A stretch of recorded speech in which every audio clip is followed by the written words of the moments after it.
ছোটবেলা থেকেই বহুবার ট্রেন জার্নি প্যারাগ্রাফটা পড়েছি, লিখেছি। কিন্তু কখনো নিজে ট্রেনেই উঠিনি। এই প্রথমবার সুযোগ পেয়ে আর হাতছাড়া করলাম না। যাত্রাটা ছিল চট্টগ্রাম পর্যন্ত নরসিংদী থেকে। আর ট্রেনের নাম চট্টলা এক্সপ্রেস। যেহেতু প্রথম ট্রেন জার্নি, ট্রেন সম্পর্কে তেমন কিছুই জানতাম না, কিভাবে আসবে কিভাবে উঠবো। কিন্তু সামনের এই লোকাল ট্রেনটা দেখে খুবই ভয় পেয়ে গেলাম যে এরকম অবস্থা হলে যাব কিভাবে, যে মহিলা মানুষরা উঠতেই পারছিল না। এই ট্রেনটা যাওয়ার পরই আমাদের ট্রেন আসলো। খুব সহজভাবে আমরা আমাদের বগিতে উঠে পড়লাম। কিন্তু অবাক করা বিষয়টা ছিল হচ্ছে, আমরা অনেক টাকা দিয়ে এই টিকিটগুলো কিনেছিলাম, উঠেই দেখলাম অন্যজন বসে আছে, তারপর আমরা বললেই উঠে পড়লো। কিন্তু এত টাকা দিয়ে টিকিট কেনার পরও এই জায়গায় কত ভিড় ছিল। মানুষ দাঁড়ানোর টিকিট, মানে শোভনের মনে হয়, টিকিট কিনে এই বগিতে এসে দাঁড়িয়েছিল। আমাদের ক্লাসটা ছিল স্নিগ্ধা, আর হালকা এসির ব্যবস্থাও ছিল, কিন্তু এত মানুষের কারণে সেই এসির বাতাস লাগছিলই না। তবে সিটের সামনে পা রাখার ভালোই স্পেস ছিল, একটা পানি রাখার প্লেস ছিল, আর খাবার রাখার জন্য একটা টেবিল ছিল।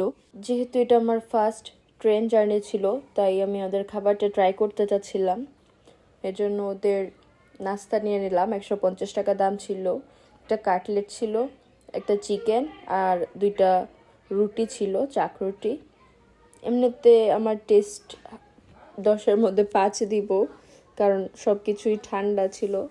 তবে আমি দুপুরে লাঞ্চ না করায় খেতে পেরেছি পুরোটাই।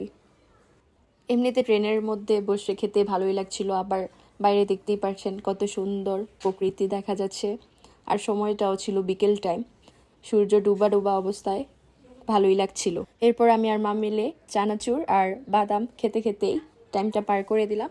রাত হয়ে গেছিল। আমাদের জার্নিটা প্রায় 6.5 ঘন্টার ছিল। রাত্রেবেলা আবার আমি চা নিয়েছিলাম, কিন্তু চাটা কি দুধ চা ছিল নাকি রং চা ছিল আমি বুঝতেই পারিনি।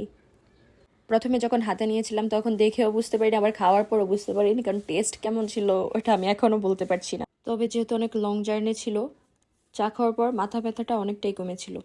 আর এটা যেহেতু বাংলাদেশ, একটা না একটা ঝামেলা হবেই। আমি আগেই বলেছিলাম যে বগিতে অনেক অন্য বগির লোক ছিল, তো এটা নিয়েই মাঝখানে আবার অনেক ঝামেলা হয়। আর টিটি শুধু যারা দাঁড়িয়েছিল তাদেরই কারো কারো টিকিট চেক করছিল, আমাদের টিকিটই চেক করেনি।